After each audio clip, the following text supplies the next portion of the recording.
ይስጥልኝ የማቲ ቲዩብ ተከታታዮች እንዴት ናችሁ? ሁሉ ሰላም ነው ወይ? ሁሉ መልካም። እንኳን ሰላም ሆናችሁ፣ እንኳን በደህና መጣችሁ። እኔ በጣም ደህና ነኝ። እናንተ እንዴት ናችሁ? ዛሬ ደግሞ በድጋሚ በአዲስ ቀን በአዲስ ሀሳብ ተገናኝተናል። ከመጀመሪያው እስከ መጨረሻው እንድታዳምጡኝ ጠይቃለሁ። ከዛ በፊት ግን ከዚህ በፊት ሰብስክራይብ አድርጋችሁ ላይክ፣ ሼር ሰጣችሁ ቤተሰቦች የሆናችሁ ሁሉ እጅግ በጣም አመሰግናለሁ። ሌሎች ደግሞ ዛሬ ይህንን ቪዲዮ ለመጀመሪያ ጊዜ የምታዩ ላይክ፣ ሼር፣ ኮሜንት፣ ሰብስክራይብ አድርጋችሁ ቤተሰቡን እንድትቀላቀሉ እጋብዛለሁ። የዛሬው ሀሳብ እንግዲህ ምንድነው እሱ ልጆች ያው ቅጣት ያስፈልጋቸዋል። መቼም በዚህ የማይስማማ ቤተሰብ የለም። ልጆች መቀጣት አለባቸው። ምክንያቱም ልጆች ሁሉንም ነገር የሚያውቁ አይደሉም፣ ይቀጣሉ። ግን የምንቀጣቸው ቅጣት ምን መሆን አለበት የሚለው ላይ ነው ማውራት የፈለግኩት። ልጆችን ስንቀጣቸው መግረፍ፣ መቆንጠጥ ወይም ደግሞ ማሸማቀቅ ወይም ደግሞ ስድብ መጠቀም ልጆችን አያስተምርም። ልጆችን ሕሊናቸውን እንደውም አካላቸውን ይጎዳል። እኛም ደግሞ እኛ ቤተሰቦችም ደግሞ ልጆቻችንን ስንቀጣ ልጆቻችንን ለመጉዳት ወይም ደግሞ ስለምንጠላቸው ልናሸማቃቸው ፈልገን አይደለም፣ ግን በንዴት ውስጥ ሆነን የምናደርገው ነገር ነው። አብዛኛውን ጊዜ ካደረግነው በኋላ አብዛኞቻችን እንጸጸታለን። ያ ግን ሳይሆን በሌላ ዘዴ ልጆቻችንን እንዴት መቅጣት እንችላለን የሚለውን ነው አሁን ዛሬ ለማውራት የመጣሁትኝ። እንግዲህ አንደኛ ልጅ መቆንጠጥ፣ መግረፍ ወይም ደግሞ ማሸማቀቅ፣ መሳደብ ልጆችን ያው ከኛ ላይም ሊያስወስድ የሚችል እርምጃ ሊያስወስድብን የሚችል ወንጀልም እንደሆነ በሕግም የተቀመጠ ነገር ነው። ከዛም ውጭ ደግሞ ለልጆቻችንም እድገት ጥሩ አይደለም፣ አእምሯቸውን ይረብሻል። ስለዚህ ይህንን ነገር አስወግደን ግን ልጆቻችንን ደግሞ በምን አይነት መንገድ ቀጥተን መስመር ማስያዝ እንችላለን ወይም ደግሞ እንዴት እናሳድጋለን የሚለውን ነገር እንናገራለን። አንደኛው ነገር ታይም አውት የሚባለው ነው። ይህ ታይም አውት የሚባለው በትክክል በአማርኛው ቃሉን አላገኘሁም። የምታውቁ ሰዎች ኮመንት አድርጉልኝ። ግን ታይም አውት የምንለው ምን ለማለት ነው? ልጆችን የሆነ የተዘጋጀ ቦታ አዘጋጅተን አንድ ቦታ አዘጋጅተን ከመጫወቻ ነፃ፣ ከምንም አይነት ነገር ከሚነካኩት ነገር ነፃ የሆነ ቦታ አዘጋጅተን እዛ ጋር አስቀምጠናቸው ለተወሰነ ደቂቃ አስቀምጠናቸው የምንቀጣበት ዘዴ ነው ታይም አውት የምንለው። ግን እንትኖች አሉት፣ ዘዴዎች አሉት፣ መጠቀም ያለብን ህጎች አሉት ሊሰራ ማለት ነው። በነገራችን ላይ መዋለ ህጻናቶች፣ ትምህርት ቤቶች ከአንደኛ እስከ 3ኛ ክፍል አካባቢ ያሉ ልጆች የሚሄዱበት ትምህርት ቤቶች ይህንን ቅጣት ይጠቀሙታል። አብዛኛው ሰውም ደግሞ ውጤታማ የሆነ የቅጣት ዘዴ ነው። ትንሽ መጀመሪያ ላይ ልጆቹ እስከሚለምዱት ድረስ አድካሚ ነው፣ ግን ደግሞ ውጤታማ ስለሆነ የተወሰነ ብንደክምም ዘዴውን ከተጠቀምን ውጤታማ እንሆናለን። ዘዴዎቹ ምንድናቸው ወደሚለው ሀሳብ ስመጣ ዘዴዎቹ አንደኛ ነገር መጀመሪያ ይሄንን ቅጣት ከማድረጋችን በፊት ለልጆቹ ማሳወቅ አለብን። ሲቀጡ የቱ ጋር እንደሚቀመጡ ወይም እንደሚቆሙ ማሳየት መናገር መቻል አለብን። በሰላም ጊዜ ማለት ነው። በጥሩ ፊት ጥሩ ግንኙነት ከነሱ ጋር በነበረን ጊዜ ምን ሲቀጡ ምን ሲያጠፉ እንደሚቀጡ የሚቀጡት ደግሞ የቱ ጋር እንደሆነና ለምን ያህል ደቂቃ እንደሚቀጡ መጀመሪያ ከልጆቻችን ጋር መነጋገር በጣም አስፈላጊና የመጀመሪያው ህግ ነው። ይሄ ነገር የሚሰራው በዛ መንገድ ነው። ሁለተኛ ነገር ደግሞ ልጆቹ እድሜያቸው ከ1 እስከ 7 8 ይላል፣ ግን በጣም የሚሰራው ከ3 እስከ 8 ዓመት ወይም 7 ዓመት ድረስ ነው። እንደ ልጆቹ ይለያያል፣ እንደ ልጆቹ ፍጥነት። ግን እስከ 7 ዓመት እስከ 8 ዓመት ከ3 ዓመት ጀምሮ ያለው በጣም ውጤታማ ነው። ግን ከ1 ዓመትም ጀምሮ ይቀጣሉ ልጆች ማለት ነው። ግን በጣም ውጤታማ የሚሆኑ ጥናቶች የሚያሳዩት እንደዛ ነው። ኢንተርኔት ማግኘት የምትችሉ ሰዎች ይህን ነገር በደንብ ኢንተርኔት ላይ ጽፋችሁ በደንብ በሰፊው ብታነቡት በጣም ብዙ ነገር ነው የሚጠቅማችሁ። ለልጆች ቅጣት በጣም አስፈላጊና እኔንም የጠቀመኝ ነው ማለት ነው። ያንን ስናደርግ እንግዲህ ምንድነው እሱ እንትኖች አሉት ህጎች። ሁለተኛው ህግ ደግሞ ደቂቃ አለው። ዝም ብለን አይደለም በፈለግነው ሰዓት አይደለም የምንቀጣቸው። ልጆቹ ሲያጠፉ እንደ እድሜያቸው 1 ዓመት ልጅ ከሆነ 1 ደቂቃ፣ 2 ዓመት ከሆነ 2 ደቂቃ፣ 3 ዓመት ከሆነ 3 ደቂቃ፣ ግን ከ5 ደቂቃ መብለጥ የለበትም ማለት ነው። ማክሲመሙ የመጨረሻው 5 ደቂቃ መሆን አለበት። ከዛ መብለጥ የለበትም። ከቀጣናቸው በኋላ ደግሞ በቅጣቱ መሀል ልጆች በጣም ሊያስቸግሩ ይችላሉ። ልጆች ታውቃላችሁ ትዕግስታቸው ከኛ በጣም እጅግ በጣም ይበልጣል። እና አዲስ ነገር ለመሞከር ያን እነሱ የሚፈልጉትን ነገር ለማግኘት ብዙ ጊዜ ተደጋጋሚ ነገር ሊያደርጉ ይችላሉ። ስለዚህ የእናንተ ትዕግስት ከነሱ ትዕግስት መብለጥ መቻል አለበት። ጊዜ ቢመጡም ያንን ደቂቃ እስከሚጨርስ ድረስ እዛ ጋር መመለስ መቻል አለባችሁ። ሲያለቅሱ ደግሞ ማባበል የለባችሁ። መጀመሪያ የቅጣቱ ሰዓት እስኪያልቅ ድረስ እንደገና ደግሞ ከቀጣችኋቸውና በተለይ ከ3 እስከ 8 ዓመት ያሉ ልጆች ለምን እንደተቀጡ ከነሱ ላይ መስማት በጣም ጥቅም አለው። ለምንድን ነው የተቀጣኸው? ለምንድን ነው እዚህ ጋር የተቀመጥከው? ይቅርታ ነው እዚህ ጋር የተቀመጥሽው ብለን መጠየቅ በጣም ጥቅም አለው። ያንን እነሱ ካልተረዱት ደግሞ ከነሱ ላይ ወስደን እኛ የተቀጣኸው በዚህ ምክንያት ነው ወይ ለምሳሌ ያህል የተጫወትክበትን እቃ ሰብስበክ ስላላስቀመጥክ ነው ወይም ደግሞ የበላህበትን እቃ መልሰክ ስላላነሳክ ነው ብለን ካስረዳናቸውና ይቅርታ ከጠየቁ በኋላ ያን ነገር ከተረዱት በኋላ ያንን ያጠፉትን ነገር ደግሞ መስራት መቻል አለበት። ይሄ በጣም አስፈላጊ ነው።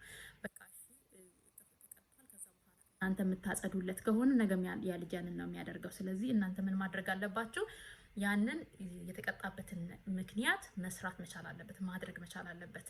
ከዛ በኋላ ለልጃችሁ እቅፍ አድርጋችሁ በፍቅር እንደዚህ አታደርግም ስታደርግ ነው የምትቀጣው ብላችሁ እንደገና ማስረዳትና ግን በፍቅር ማቀፍ፣ ከማቀፍም በላይ ደግሞ በቃላችሁ እንደምትወዱት ልጃችሁን መግለጽ መቻል አለባችሁ። ምክንያቱም እኛ እንደምንወዳቸው እኛ እናውቃለን። ግን ልጆች ስንቀጣቸው የጠላናቸው ስንናደድባቸው የምንጠላቸው ይመስላቸዋል። ግን እኛ ስንናደድም ስንደሰትም ልጆቻችን ሲያጠፉም ሳያጠፉም እንደምንወዳቸው በቃላት መግለጽ መቻል አለብን።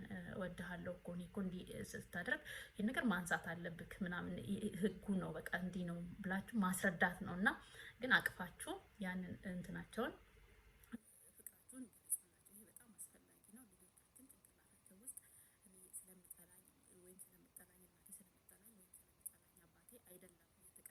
የሚለው ነገር ውስጣቸው እያደገ ይመጣል ማለት ነው።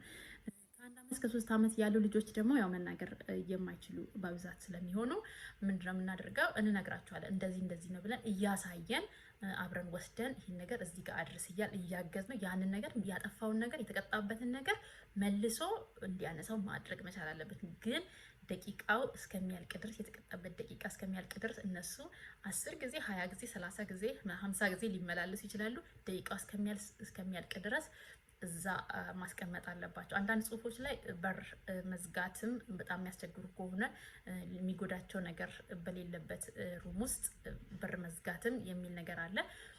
ግን እንደ ልጆቻችሁ እንትን መገምገም አለባችሁ። ምናልባት ልጆች ራሳቸውን ሊጎዱ የሚችሉበት ሁኔታም ካለ ለእናንተ እይታ ከእናንተ እይታ በማይርቁበት መንገድ ልጆቻችሁን እንትን ማድረግ መጠበቅ፣ እያያችኋቸው ማለት ነው። እያያችኋቸው ቅጣቱን ብታደርጉት ውጤታማ ነው ብዬ አስባለሁ ማለት ነው።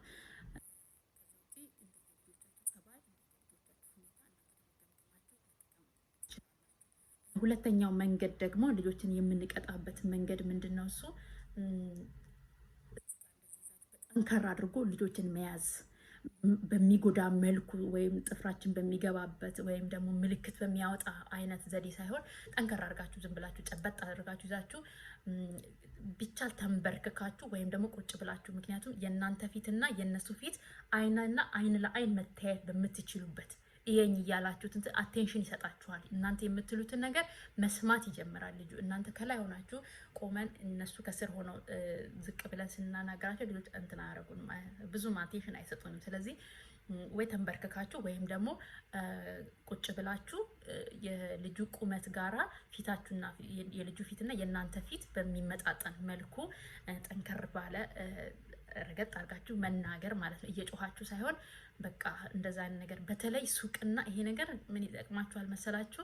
ሱቅ እንደገና መንገድ ላይ ምናልባት እንዳጋጣሚ ወይ ሳይክል እያደረጉ ወይ እየሄዱ መኪና ቢመጣ ምናምን የሆነ አጋጣሚ ነገር ሲፈጠር ያንን ነገር አንተ ወይም ደግሞ ስሙን አሁን ለምሳሌ አንድ ሰው ዳንኤል ቢሆን ዳንኤል ብላችሁ ስትጠሩ እንትን ይላል ይቆማል ልጁ ማለት ነው። ያንን ነገር እንደዛ ነገር ብታስለምዱ ይሄ በጣም ይጠቅማል። ኢቭን ከለመዱት በኋላ ልጆች ማለት ነው ፊታችሁን እንኳን ያያሉ ማለት ነው። በቃ የሆነ እንትን ስትሉ ልጆች ይረዳሉ የምትቀጡበትን ወይ ካወቁት እና ከለመዱት በዛ ነገር ይመለሱላችኋል። ሱቅ ውስጥም ምናምን ውስጥም እንደዚህ ተው ስትሉት ጠንካራችሁ ተው ስትሉት የሆነ የመተው ባህሪ ያመጣሉ ማለት ነው። ማንኛውም ነገሮች አዲስ ነገር ስንጀምር ልጆቻችን ላይ መጀመሪያ ያለብን ጊዜ ሊኖረን ይገባል። ይሄ ታይም አውት ራሱ እንደዛ ነው። በጣም ቢዚ በሆናችሁበት ወይ ወደ ስራ በምትሄዱበት ወይ ልጅ ልታደርሱ ብቻ ወይ ምግብ ለመስራት ይሁን በምትቸኩሉበት ሰዓት እንደዚህ አይነት ነገር መጀመር በጣም መጥፎ ነው። ምክንያቱም የነሱ ትዕግስት እንደነገርኳችሁ ከእናንተ ትዕግስት ይበልጣል። የዛን ጊዜ እናንተ ያን ነገር ጀምራችሁ የምትተውት ከሆነ እነሱ ያን ነገር እንደሚያሸንፉ ያውቃሉ። ካሸንፉ ደግሞ ያን ነገር አይሰራላችሁም። ስለዚህ አዲስ ነገር ስትጀምሩ ቅጣትም ይሁን ምን ይሁን ነገር ማስተማርም ይሁን ይሁን ነገር ስትጀምሩ በቂ ጊዜ ሊኖራችሁ ይገባል ቤት ውስጥ ማለት ነው። ከዛ ያን ነገር ከለመዱት በኋላ እየቀጠለ ይሄዳል። ከዛ በኋላ ግን እንትን ታደርጋላችሁ። ደግሞ አንድ ጊዜ እንዳጠፉ አንድ ጊዜ ይዛችሁ አታስቀምጧቸው፣ ወይም እዛ የሚቀጡበት ቦታ አታደርሷቸው። አንድ ከትንሽ ሰከንድ ስጣችሁ ጭንቅላታችሁ ውስጥ እንዲያስቡት።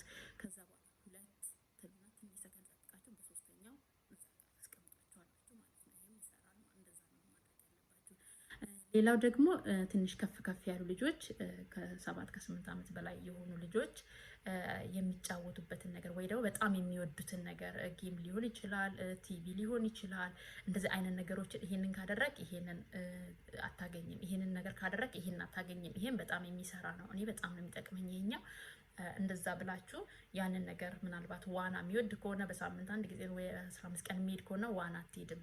ወይም ደግሞ 2 ሰዓት ቲቪ የሚያይ ከሆነ እንደዚህ ቲቪ አታይም። እንደዚህ አይነት ነገሮች ግን ማንኛውንም ቅጣቶች መጀመሪያ ተነጋግራችሁ ማስቀመጥ መቻል አለባችሁ። በሰላም ጊዜ ከእነሱ ጋር ተነጋግራችሁ እነሱም ደግሞ እንዲሳተፉበት የእነሱንም ሀሳብ መውሰድ መቻል አለባችሁ፣ መግዛት መቻል አለባችሁ። የእነሱን ሀሳብ ወስዳችሁ የእናንተን ሀሳብ ጨምራችሁበት መጀመሪያ ላይ የተስማማችሁበት ሲሆን እነሱም ያውቁታል፣ በቀላሉ ይቀበሉታል ማለት ነው። ሌላው ደግሞ ምንድነው እሱ እኛ ቤተሰቦች ራሳችን ያልነውን ነገር ማድረግ መቻል። የሆነ ጊዜ አሁን ለምሳሌ ይሄ ህግ ነገር ካለ ቤት ውስጥ እንግዳ ሲመጣባችሁ የምትተውት ከሆነ የሆነ ወይ በጣም ቢዚ ሆናችሁ የምታረጉ ጊዜ ያን ነገር የምትተውት ከሆነ እንደዚህ የምታረጉት ከሆነ የሆነ ነገር ቃል እየገባችሁ ያን ነገር ወይ ደግሞ አታርፍም፣ ቆይ እቀጣሃለሁ ግን አትቀጡትም። ስለዚህ ልጁ ያን ነገር ይተወዋል።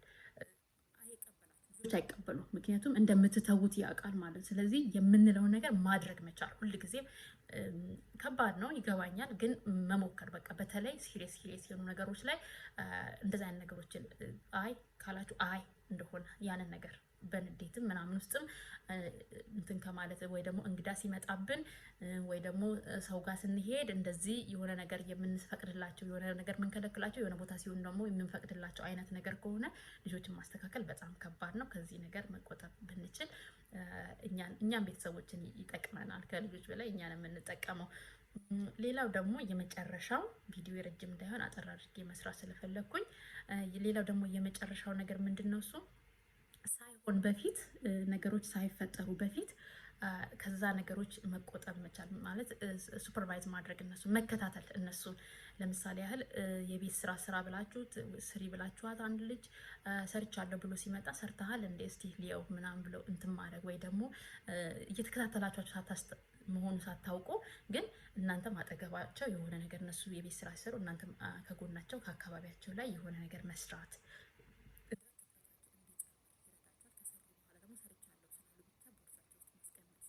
እናንተ ማየት መቻል። ይሄ በጣም ብዙ ነገር የሚጠቅመን ቃላችንን እንጠብቅ፣ ለነሱ እናደርግላችኋለን የምንላቸው ነገር በአግባቡ ማድረግ መቻል አለብን። የዛኔ ልጆቹ እኛ የምንናገረው ነገር ትክክልና እውነት እንደሆነ ስለሚረዱ ይቀበሉናል። ስለዚህ እነኝን እንትኖች ተጠቀሙ፣ ሞክሯቸው፣ ይጠቅማቸዋል ብዬ አስባለሁኝ። በተረፈ በሚቀጥለው ደግሞ ቪዲዮ እንገናኛለን። እናንተም አጠር ያለ ቪዲዮ ማየት እንዲመቻችሁ ቪዲዮ ማሳጠር የፈለኩት።